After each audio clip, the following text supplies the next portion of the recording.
Okay, here we go with some heat basics. First point here, what is heat?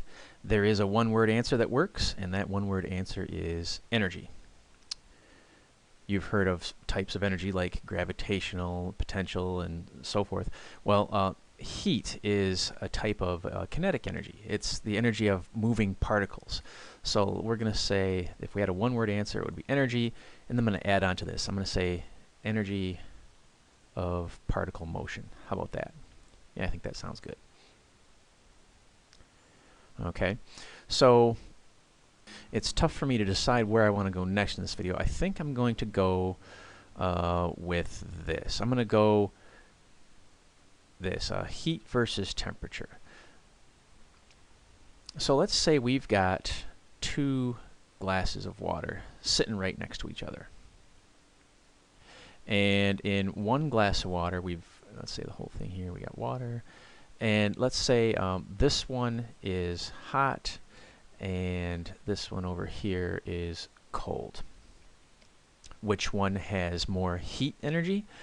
Well, if these two glasses are the same size, they have the same amount of water in them. This guy right here has more. I probably shouldn't use a blue arrow there, should I? Let's go back to black. This guy has more heat, and this guy has less heat. Now, you may have noticed that I said if these two are the same size, because if you can picture in your mind this tiny little glass, and let's say that this is hot water in here, versus a big glass of cold water, then even though this tiny little glass of hot water has a higher temperature, the cold water has more energy. So this one has more heat than this one has. It's the example that you'll see in textbooks is they'll draw a match, and they'll say, okay, so you've got this tiny little match right here, and then you've got like a big 20, 30, 40 ton whatever iceberg, and between the two, the match has the higher temperature, the iceberg has the lower temperature. But since the iceberg is so much more massive, it's got more heat energy than this tiny puny little match does. So in your mind, you need to be able to separate these two things, heat and temperature. I mean, they're very closely related for sure, but they're not exactly the same thing. Temperature is just a measure of particle motion.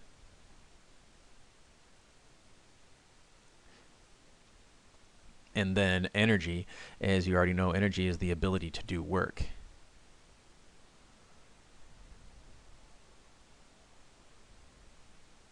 So going back to the iceberg example, if we were somehow going to make some kind of a machine that would do work, since the iceberg has more heat energy than the match does, we could get more work out of our machine that ran off of the iceberg. I mean, you don't see a lot of machines that use icebergs as their power supply, but you get the idea. If you've got so much more mass, you can have more heat energy. So next up is direction of motion. Let's go back to our two glasses of water here. Which way? Oops, didn't mean to erase all that, but I guess I did it. Which way is heat going to move? Heat is going to go from the hot to the cold. That's pretty commonsensical, right? No one's going to get that wrong. But have you ever heard someone say, oh, the cold's coming in, it's getting cold, and some people think that cold can move, and believe it or not, that's not true. Cold it only exists in the sense that it's the lack of heat. So let's see, cold is the lack of heat. So when you think of it this way, it becomes easier to understand that heat moves. Cold doesn't move anywhere. Cold is just a lack of heat. So if you have a house, let's say, and inside you've got a high temperature, and outside, let's say it's cold out, you got a low temperature, which way is heat going to go? Heat's going to go from the house to the outside. Okay, so the heat moves, the cold doesn't move. Now, I suppose you could think of mental gymnastics. You could work your way around this. You could say, well, what if I've got a break in the wall? Let's say I've got a little crack in a window or something right here, and some cold air is coming in. Well, if you're bringing in cold air, then you're going to have cold air in the house, and then that warm air is going to go, that heat is going to go toward the cold air. So it's heat that is moving. I feel like I'm not saying this as well as I could, but I'm going to stay with it. I guess one more example. I had a friend who had this big bucket of ice water, and he likes to ask me physics type questions. So he said, well, okay, I've got this really cold ice water. It's got a low temperature, and I take this hunk of steel and I stick a hunk of steel in it. And he said, well, Rob, the cold is going to go from the ice water up into the steel. So he's one of these people that thinks that cold can move.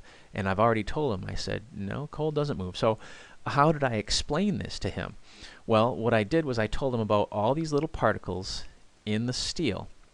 And what happens is, if you're a particle down here in the steel and you got stuck in the ice water, what are you going to do? You're going to give your heat to the ice water. And if you're a particle right here next to a particle that gave its heat to the ice water, you're going to give your heat to that particle, and then he's going to give his heat to the ice water.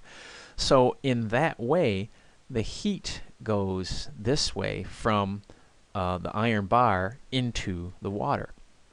Oops, didn't mean to erase all that.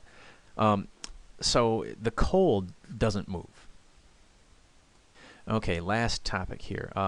One other misconception people have, in addition to thinking that cold moves, one misconception people have is about particle sizes. So I'm going to draw two atoms, and it's kind of important that we're talking about atoms here and not big molecules, because things can get confusing. But say we've got two atoms, and let's say this one is hot and this one is cold.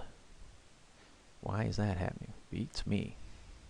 Okay, so we've got a hot particle and a cold particle, a hot atom and a cold atom.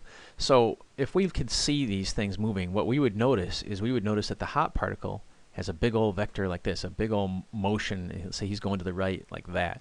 And the cold particle is maybe doing that. That's the difference. That's it. There are people out there who believe that hot particles are bigger than cold particles.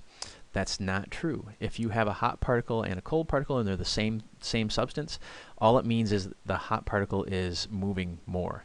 It has a lot more motion. Okay? Now, if you think about it, there are some weird exceptions, like rubber bands. I think if you heat them up, they shrink. That's kind of weird. But there we're talking about big molecules with lots of bonds. So we've got lots of different behaviors that we've got to think about here. But the truth is that the difference between a hot and cold particle is just the motion.